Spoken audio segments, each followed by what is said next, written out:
Hoje nós vamos tratar sobre o início das navegações portuguesas.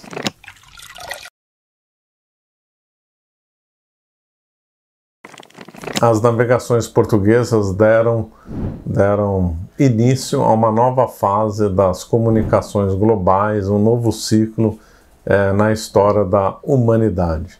Às vezes a gente pensa que Portugal começou as navegações como se fosse uma coisa fácil, né? E na realidade foi uma coisa assim, foi uma coisa bem difícil e foi um evento realmente espetacular. Toda vez que eu falo da história de Portugal eu gosto muito, né? No fundo é o meu assunto preferido, então por isso que eu gosto de usar esses adjetivos, né? Já que eu sou fascinado pela história das grandes navegações e pelo projeto português. Infelizmente hoje no Brasil, né? Portugal é tão atacado injustamente, né? As navegações são colocadas em segundo plano e na realidade foi um evento que realmente mudou o curso da história, porque permitiu contato com outras culturas, permitiu maior integração econômica e cultural com povos muito distantes, né? Bom, o contexto das navegações portuguesas na Europa estava em crise. Havia a Guerra dos 100 Anos, né? A Guerra dos 100 Anos entre a França e a Inglaterra, mobilizou não somente esses países, mas também seus aliados. Portugal também ficou envolvido nessa guerra. Nessa época ainda não havia Espanha, havia Castela. Castela também ficou envolvido nessa guerra. Então não foi uma coisa que só mobilizou essas duas nações. Então a Europa estava atravessando uma crise forte por causa dessa grande guerra aí dos 100 anos. E também essa guerra desviou o fluxo, né, do comércio, e Portugal ficou favorecido com esse fluxo de comércio. Portugal sempre foi uma nação secundária na Europa, enquanto a França estava no seu apogeu, no século XIII, no tempo de São Tomás de Aquino, no tempo do rei São Luís. Portugal estava vivendo uma época de crise, uma época de ostracismo, muito diferente do esplendor francês. Porém, no comecinho do século XV, Portugal, com rotas comerciais interessantes e uma vontade de uma família, então mudou completamente a sua história e a história do mundo. Outra coisa que estava atormentando a Europa e gerando crise era o cisma do Ocidente, no qual a cristandade viveu sobre dois papados, né? O Papa de Avignon e o Papa de Roma, né? Que foi uma crise brutal, e algumas nações se aliaram ou ao Papa de Roma ou ao Papa de Avignon. E uma terceira questão, no início das navegações já tinha terminado, mas ainda estava sofrendo os efeitos, era a peste negra. A peste negra dizimou milhões de pessoas na Europa, né? Umas regiões sofreram mais, outras menos, mas todo o continente europeu sofreu, foi uma coisa brutal. E ainda no começo do século XV ainda estava se enfrentando os efeitos disso, né? E ainda se não bastasse tudo isso, a cristandade estava em guerra contra os mouros, né? Já vista que a Reconquista só terminou no século XV, no final do século XV. Nós estamos falando no começo do século XV, que foi o começo das navegações. E outro problema era o monopólio da rota das especiarias pelos inimigos, né, pelos mouros. Então a Europa só tinha acesso às especiarias se negociasse com os mouros, que eram os inimigos, né? Então, esse começo do século XV, quando começaram as navegações, a Europa estava numa crise brutal. Quem visse essa crise acharia que a Europa talvez não poderia ressurgir, né, e não ia se controlar, mas as coisas se acertaram e a Europa continuou à frente então de outras nações durante séculos, né? Então o contexto das navegações surgiu numa coisa bem complexa e bem nebulosa. O próprio Portugal estava em crise no final do século XIV por causa da guerra da sucessão, né?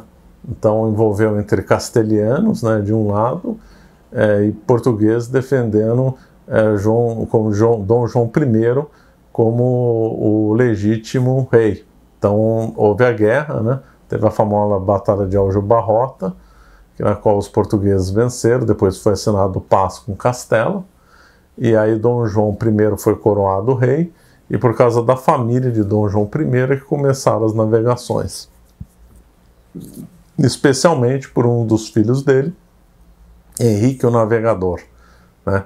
Camões chama a família, né, de Dom João I, os descendentes de Dom João I, de ínclita geração, merecidamente, né? A esposa de Dom João I era uma pessoa muito virtuosa, né, inglesa, Filipa de Lancaster. Então era uma família assim que sem paralelo na história portuguesa e que acabou mudando os destinos. Estou sempre frisando que está mudando o destino dos ordens dos acontecimentos, porque foi assim mesmo, né? E aí, em 1415, Portugal conquistou Ceuta, né, do outro lado do Mediterrâneo, na costa do Marrocos, e o que foi aclamado na Europa inteira, né, porque se conquistou uma praça militar do inimigo. E aí foi então o início da expansão ultramarina portuguesa. Porém, o grande feito português não foi a conquista de Ceuta, embora tenha sido seu início. A grande conquista portuguesa foi conseguir navegar a oeste no Atlântico e a sul no Atlântico, que era tido como impossível por muitos, né? Já que muitos navegadores tinham se aventurado ao sul do Atlântico, leia-se, na costa africana, e a oeste, indo em direção à América.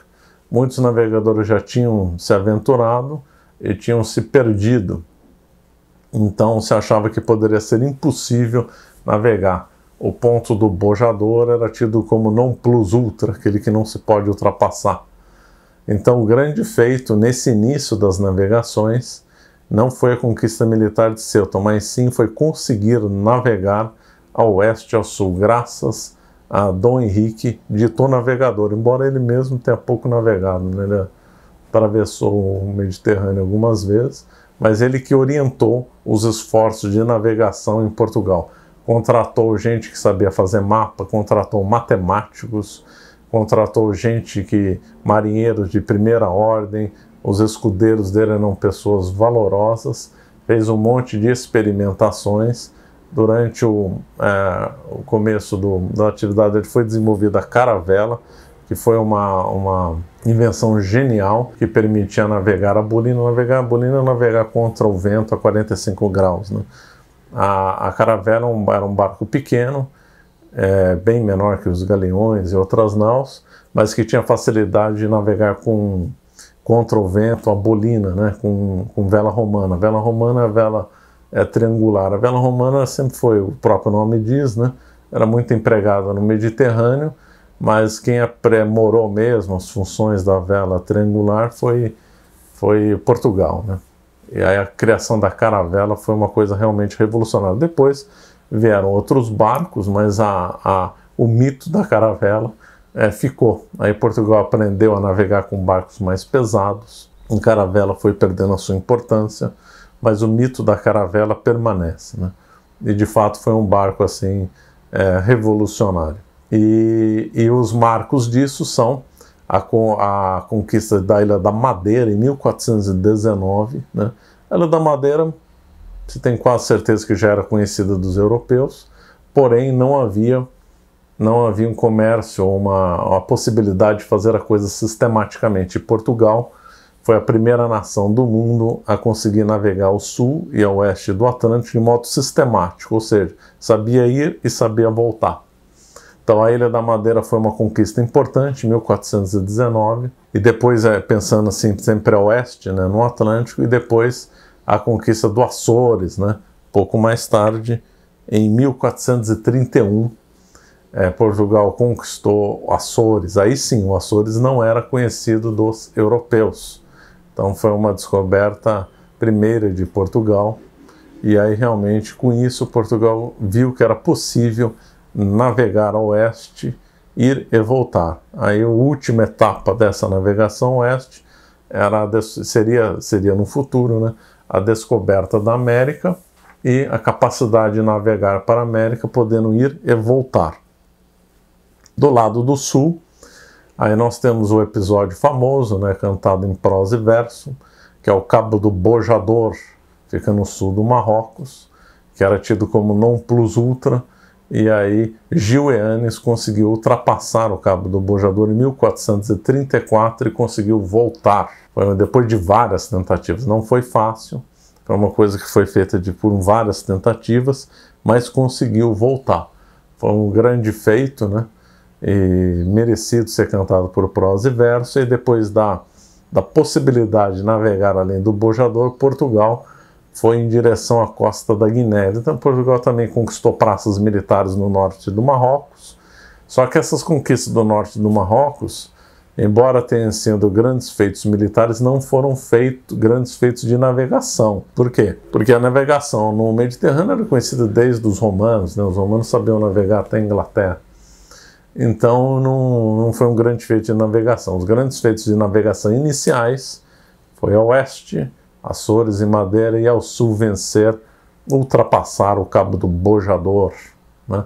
Foram os grandes feitos portugueses que muita gente pensava que seria impossível, né? Então esse feito realmente não pode ser esquecido, porque realmente mudou o curso da história e nós devemos o Brasil, né, a fundação do Brasil, a esse começo das navegações portuguesas, porque senão aqui ainda estaríamos na terra vamos supor que nenhum europeu tivesse chegado no Brasil até hoje.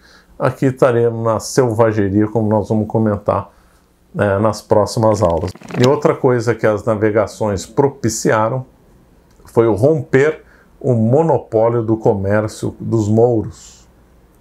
Romper o monopólio das especiarias, que as especiarias sempre vinham do Oriente, né? Lugares como Taprobana é o Ceilão, hoje Sri Lanka, vinham da Índia até lugares mais distantes.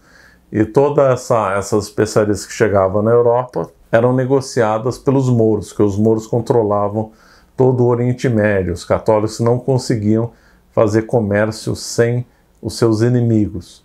Quando Portugal começou a navegar, houve então a esperança de que os europeus pudessem fazer comércio sem a intermediação dos mouros. É interessante notar que, embora as nações europeias brigassem entre si, elas tinham a tendência de se unir contra os mouros. Então qualquer conquista de nações europeias contra os mouros eram comemoradas mesmo pelos seus adversários, né? Então a luta contra os mouros era uma coisa que unia as nações europeias, e sempre havia a vontade de romper o monopólio das especiarias. Então esse é uma coisa que também motivou o início das navegações. Mas o principal objetivo das navegações, embora a sociedade moderna, contemporânea, se recuse a aceitar esse fato, foi a expansão da fé católica e o desejo de converter povos pagãos, e também o desejo de ter contato com outros povos cristãos que estivessem afastados da Europa. Então essa foi a primeira causa, na realidade, das navegações. A segunda seria a vontade de ter o controle da rota das especiarias. Outra vontade, claro, como toda nação, quer expandir os seus domínios e quer construir um império. Então nós temos motivações políticas, motivações econômicas e motivações religiosas. Mas a religiosa era o número um.